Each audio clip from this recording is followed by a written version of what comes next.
اچھا ڈاکٹر صاحب، اب قرآن پاک میں اللہ تعالیٰ نے یہ ارشاد فرمایا ہے کہ والذین یکنزون الذھب والفضة ولا ينفقونها فی سبیل اللہ فبشرهم بعذاب علیم، کہ وہ لوگ جو سونا اور چاندی جمع کرتے ہیں اور اسے اللہ کے راستے میں خرچ نہیں کرتے، ان کو ایک دردناک عذاب کی خبر سناؤ۔ تو جب یہ آیت صحابہ کرام نے سنی تو انہوں نے پوچھا حضور اکرم صلی اللہ علیہ وسلم ہم کیا خرچ کریں، کتنا خرچ کریں؟ تو ان کو تو اس وقت علم نہیں تھا۔ پھر دوبارہ جب وحی آئی اس میں کہا گیا کہ وَيَسْأَلُونَكَ مَاذَا يُنْفِقُونَ قُلِ الْعَفْوَ، اے نبی کہ یہ آپ سے سوال کرتے ہیں کہ ہم کیا خرچ کریں، ان سے کہو کہ جو ضرورت سے زیادہ ہے وہ خرچ کر دو۔ تو آپ یہ بتائیے کہ قرآن پاک کی ان آیات کی روشنی میں کیا اسلام جو ہے وہ سرمایہ داری اور جاگیرداری کی اجازت دیتا ہے؟ دیکھیے، جو تو نتیجے کی بات آپ نے کہی ہے، سرمایہ داری اور جاگیرداری کی اسلام اجازت نہیں دیتا، لیکن جن آیات سے آپ استدلال کر رہے ہیں وہ صحیح نہیں ہے۔ اچھا، اصل میں یوں سمجھیے، اسلام کے دو نظام ہیں معاشی، جی جی، ایک ہے اسپرچول لیول پر، ٹھیک بات، ایک ہے لیگل لیول پر۔ اسپرچول لیول پر جو کارڈینل پرنسپلز ہیں وہ کیا ہیں؟ جی، nothing belongs to anybody, اچھا، everything is owned by Allah, مالک وہ ہے۔ انسان جو ہے وہ امین ہے، امین ہے، بندہ مومن امین حق مالک است، نمبر ایک۔ نمبر دو، جو کچھ تمہیں ملے اسے اللہ کا فضل سمجھو، اپنی کمائی نہ سمجھو۔ اس فضل میں سے تمہارا حصہ جائز صرف تمہاری ضروریات ہیں، باقی جتنا ہے وہ غرباء کا، مساکین کا حق میں لوٹا دو۔ یہ لیول ہے روحانی، لیگل نہیں ہے لیول یہ۔ اس لیول پر حضور نے زندگی گزاری، کبھی کوئی ایک پیسہ اپنے پاس نہیں رکھا۔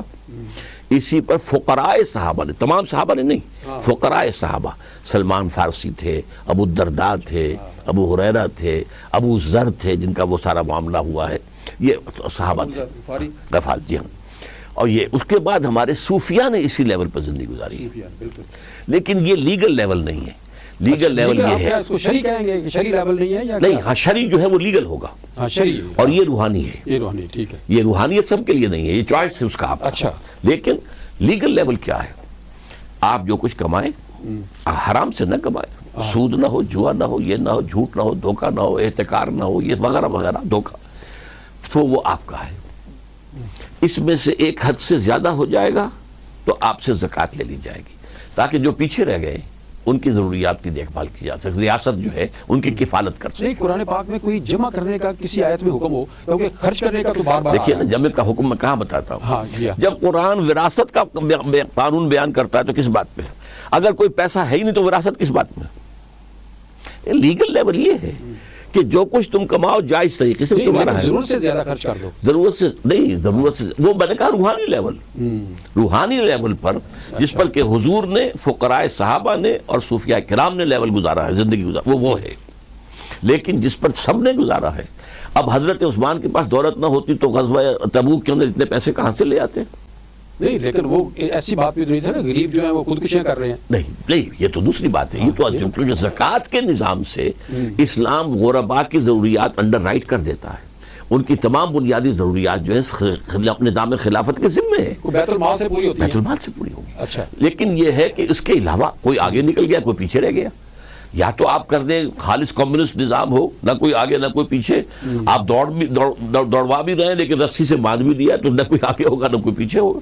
اسلام کا یہ کہ نہیں، آپ کی فری ہونی چاہیے اکانومی، آپ آگے بڑھیں۔ ظاہر ہے کہ اگر روحانی لیول ہے تو اس کو افضل اور برتر، لیکن وہ یہ کہ آپ اسے نافذ نہیں کریں گے، روحانی نظام کو آپ بالجبر نافذ نہیں کریں گے۔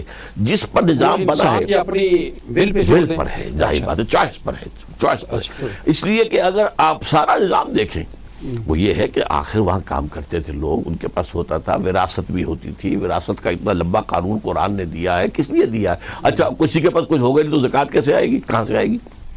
جیسا کہ میں ایک بات کہا کرتا ہوں ڈرتے ہوئے لوگوں کے مجمع عام میں کہ کوئی میرا سر نہ پھوڑ دے کہ حضور نے ساری عمر زکوٰۃ نہیں دی، اب بتائیے عام آدمی کیا سمجھے گا اس سے؟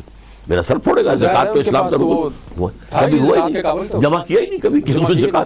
لیکن یہ کہ عام قانون تو وہ نہیں تھا نا، یہ عام قانون یہ تھا کہ حلال سے کماؤ، وہ تمہارا ہے، تم اس میں سے اللہ کی راہ میں خرچ کرو، اس حد تک چلے جاؤ کہ ضرورت سے زیادہ سارا دے دو، یہ بہت اونچا معاملہ ہے، ورنہ یہ ہے کہ جو کچھ تم چھوڑو گے تمہاری اولاد میں بھی چلا جائے گا۔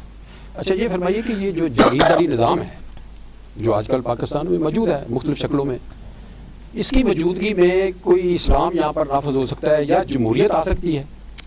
دونوں میں سے کوئی نہیں آ سکتا۔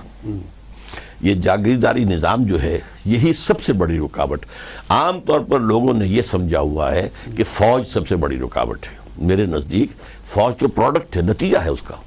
اصل جو ہماری بیماری ہے وہ جاگیرداری نظام ہے۔ اس جاگیرداری نظام نے ہی در حقیقت پاکستان کا جو ہے وہ بیڑا غرق کرایا ہے۔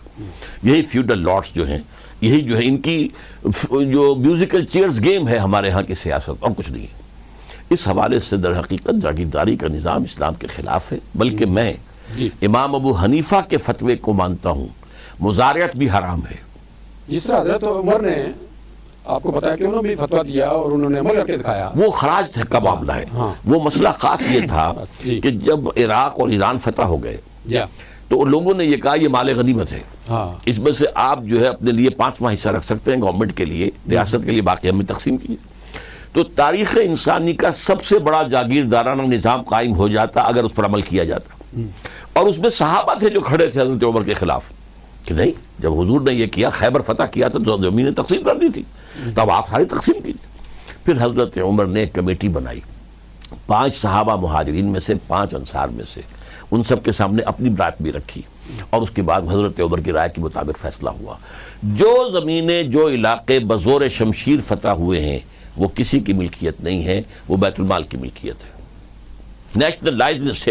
نیشنلائزیشن آف لینڈ سب سے پہلی جو تاریخ میں ہوئی ہے وہ حضرت عمر رضی اللہ تعالیٰ عنہ کے عہد میں ہوئی۔ اس میں یہ ہے کہ جو پہلے سے ان کے مالک بیٹھے ہوئے تھے اب وہ حکومت کے مظاہرے کی حیثیت سے کام کریں گے، خراج دیں گے، خراج بیت المال میں جائے گا۔ تو پاکستان کی زمینیں خراجی ہیں۔ پچھلی صدی تک تمام علماء کا اس پر اتفاق رہا تھا، اور جو خراجی زمین ہے وہ کسی کی ملکیت ہی نہیں ہوتی، لہذا اس کو حکومت جب چاہے لے سکتی ہے۔ لیکن یہ کہ ہمارے ہاں پھر کچھ علماء نے ایک رائے نکالی، مولانا مفتی محمد شفیع صاحب کراچی والے، فیڈرل شریعت کورٹ نے بھی تو ہاں اس کے پہلے ان کی کتاب چھپی، اور انہوں نے کہا کہ پاکستان کی زمینیں جو ہیں وہ عشری ہیں، یعنی ملکیتی ہیں۔ پھر ان کے بیٹے نے فیڈرل شریعت کورٹ، فیڈرل شریعت کورٹ نہیں بلکہ سپریم کورٹ میں اس کا جو شریعت بینچ ہے اس کے اندر یہ فیصلہ انہوں نے دیا کہ یہ ملکیتی زمینیں ہیں، 1 انچ بھی آپ نہیں لے سکتے۔ میں اس سے شدید اختلاف کرتا ہوں۔ میرے نزدیک اول تو یہ خراجی زمینیں ہیں، ان سب کا نیا بندوبست ہو سکتا ہے، ان کو لے کر عوام میں تقسیم کیا جائے اور اس کے مطابق نظام چلایا جائے۔ اور اگر بالفرض اس پر کنسنسس ہو جائے کہ یہ عشری ہیں تو پھر امام ابو حنیفہ کے فتوے پر عمل کیا جائے، کوئی مدارت نہیں۔